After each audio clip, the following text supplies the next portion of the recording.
I'm really good, thank you. Really good. It must be really nice to be you now because you're popular, you're gorgeous. You're like the Jane McDonald of the Spice Girls. You get better looking with age. Funny.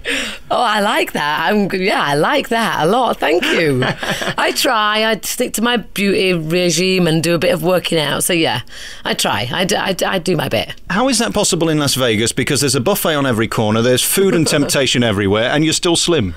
Well, luckily, the show is on the same level as the gym.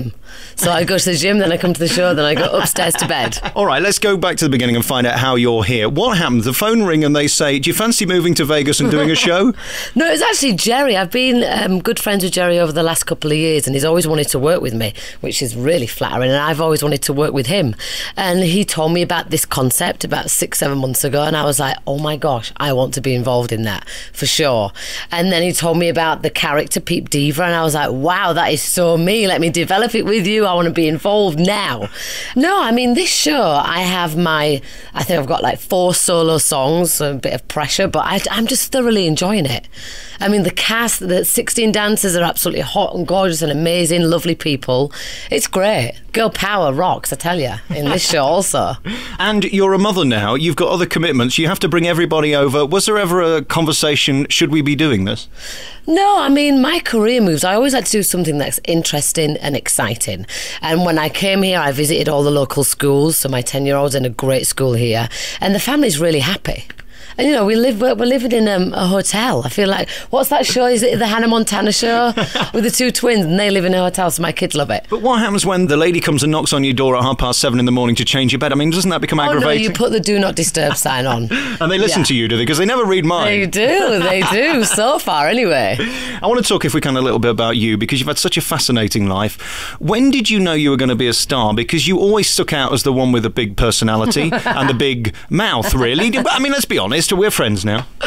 I still don't even really see myself as a star. I mean, I do what I do and I thoroughly enjoy it, and hopefully I entertain as many people as possible, and that's me.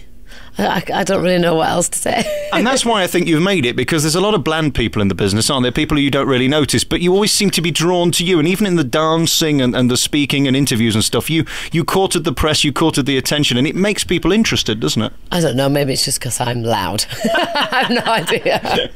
I enjoy what I do and I like talking a lot, so that helps a lot. And what about leaving the UK? Because you made the decision after the Spice Girls to move on. I mean, this Vegas is so false. I love it. I absolutely love it. It's like lights and drama, and there's full of interesting people everywhere, and it's a place that everybody wants to come and visit, so I don't mind it. I'm having a blast. And it is a place where you literally can get on an escalator and see 3 stars on the way down and 2 going up. But I do actually, like last year I was back there once a month, so I don't really get to miss it too much.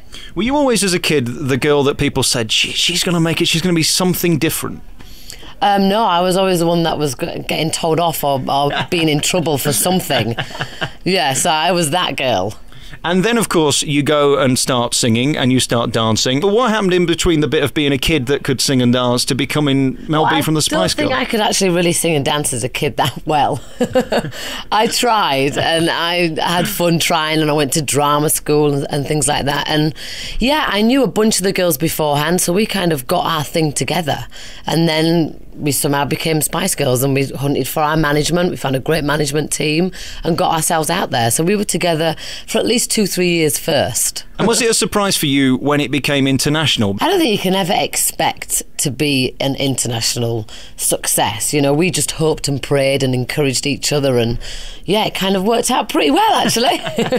And is it fun being you now, where you can pick and choose? Because most people in the business have their fame and then they fade out and it's all really over and they have to do what's offered to them. You can now pick and choose, it seems like, anywhere in the world. I've always, luckily, been able to pick and choose what I do. You know, even with the Spice Girls, we all picked whatever we wanted to wear. We sung however we wanted to sing. I've always been pretty independent, and so far my life has allowed me to do so, so hopefully that won't stop too soon. What's been the most exciting point of your career so far? Is there one thing where you will always cherish and remember and think, that was it, that was the moment I made it?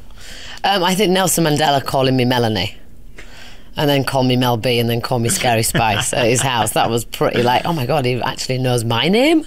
Yeah. And does that ever become normal when people know you before you know them? No, I mean, even before I was ever in the public eye, I was always the girl with the crazy hair or the girl with the big high shoes or brightly coloured pants. So people always kind of looked and said, oh, what's she doing? So not that you ever get used to it, but I've always had a bit of a stare factor. Probably because of my ridiculous clothes, but there you go. But it goes back to what I was saying earlier then. Is it stare factor or star factor? Oh, I like that.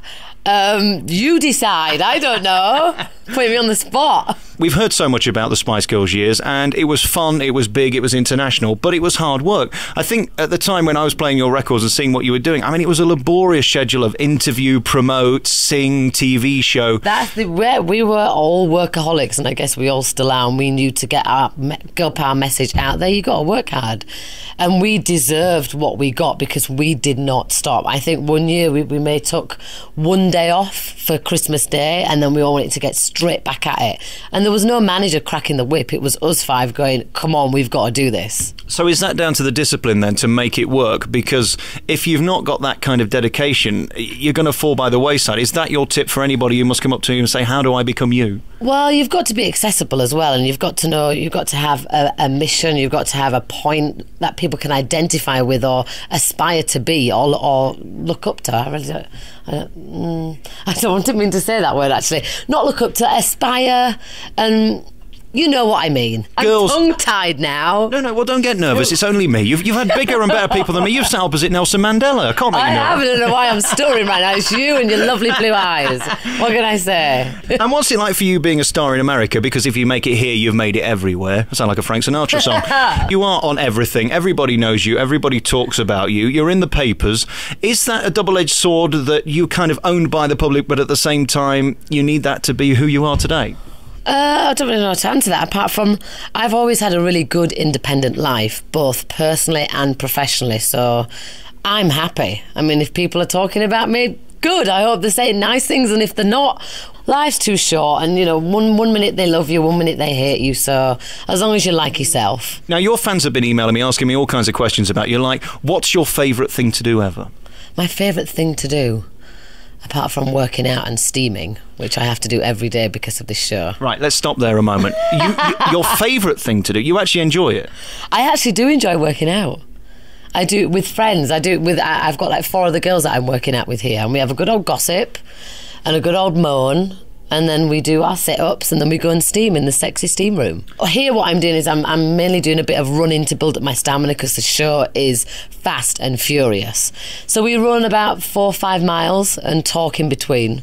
What also fascinates me is how you do that, how you go from doing a big dance thing to then getting control and singing. That's difficult, isn't it? Yeah, but if it was easy, everybody would be doing it and I'd be out of a job.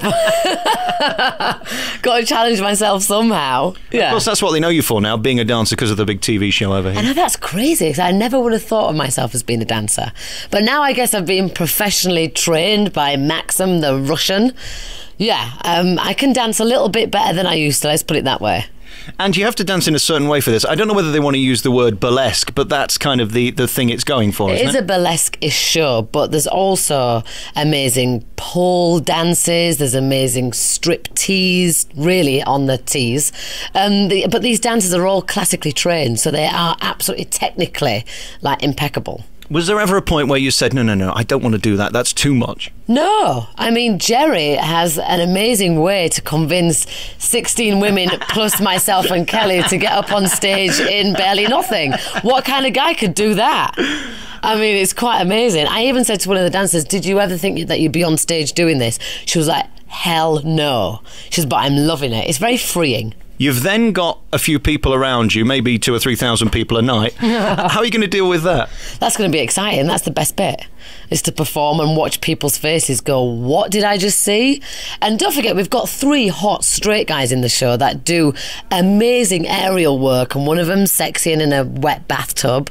So, you know, you've got your women's side covered. Totally. I mean, if you're gay as a woman, you're going to want to come and see the show. Oh, if you're gay as a guy, you're definitely going to want to come and see it because of the shoes and the hair. Before we go, I just want to talk to you about the future, because you're in this for a few months. Yes. Have you got any plan long term of staying here? I mean, are you going to get a house, or are you just going to stay in this hotel? I have looked at a house, actually. We've been looking at a few. There's some beautiful houses out here.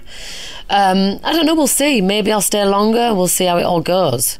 And what about the shows here? Have you had any time to go and see anything other than your own show? I haven't, but my kids have been to see Phantom and La Rev, and they loved it. But I haven't.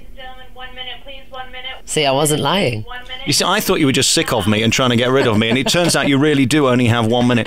Exactly. Mel, thank you for being you. It's so nice to meet you. you. We must do this again in a spa. No, we must do this again for a longer time so we can make more of it, because it's been a delight In a meeting you. commune, maybe. Have fun here in Las Vegas. Avoid those buffets, because we don't want a clinically will. obese Mel B. Come on. No, that'll never happen. But I do like to gain a few pounds now and again. Who doesn't?